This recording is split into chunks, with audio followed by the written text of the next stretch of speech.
Y'all hear what I'm talking about? I'm talking about the prodigal son, but I'm talking about church folk too. Sometimes they don't stay enough and submit enough to get to what they need to be in that higher place.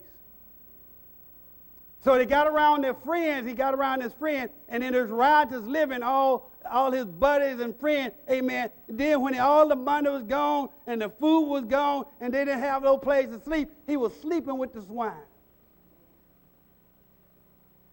But he had one thing in mind. One thing the devil couldn't take away from him. I had it better in my father's house. All right. In other words, in the house that I hated was the best place for me. And he went back. And when he went back, there was love. I told a lady once, I said, she was tomorrow, I'm going to find me another church. I'm going somewhere. I said, listen, I'm not going to stop you. But since you're in my leadership, I got to take your keys back. Because I can't trust you. You're going around, when you're going looking for another church, you're telling folks stuff. And then if you go and stay, and then you find out it's a mess and want to come back, I can't put you back in my leadership. Why do you say, Pastor, that ain't right? Jesus didn't ever put Judas back in his leadership. And he wouldn't have let him back and been a disciple. Now, he could have been a member of the church.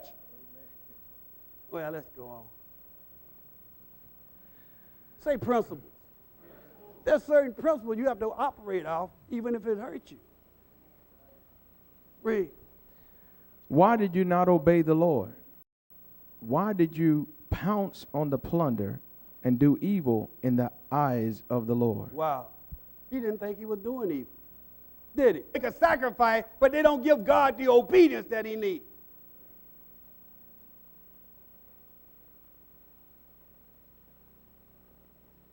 You can go on your job right now and the supervisor tell you to do something and you do it your way and not their way. That's a sacrifice. And if 9 times out of 10, they're not going to appreciate it when they told you specifically how to do it.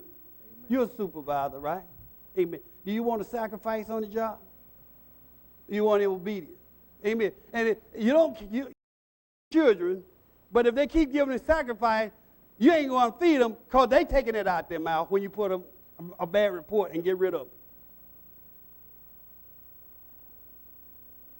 That's why I say I don't need to be liked by God. I'm loved by God. I'm trying to stay in God's love that covers. Am I right? Amen. When people are liked, that's halfway. That ain't nothing. Just as fast as people like you, they can hate you. Amen. But when they love you with the love of the Lord, they can't hate you. Read. To obey is better than sacrifice. To obedience is better than. Obedience is better than. So when I come to church, I'm trying to get that place called finally by being obedient. Everybody got a job. You're on that job, and you find a place to be obedient. Am I right? You're not there about a sacrifice. You're there by being obedient, and in your obedience, you bring you to a promotion. Even though the promotion comes from God, amen, he calls people to bless you by your obedience. Am I right? So obeying sometimes is not as easy, but it's profitable.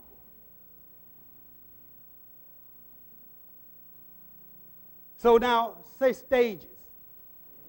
We go to a stage.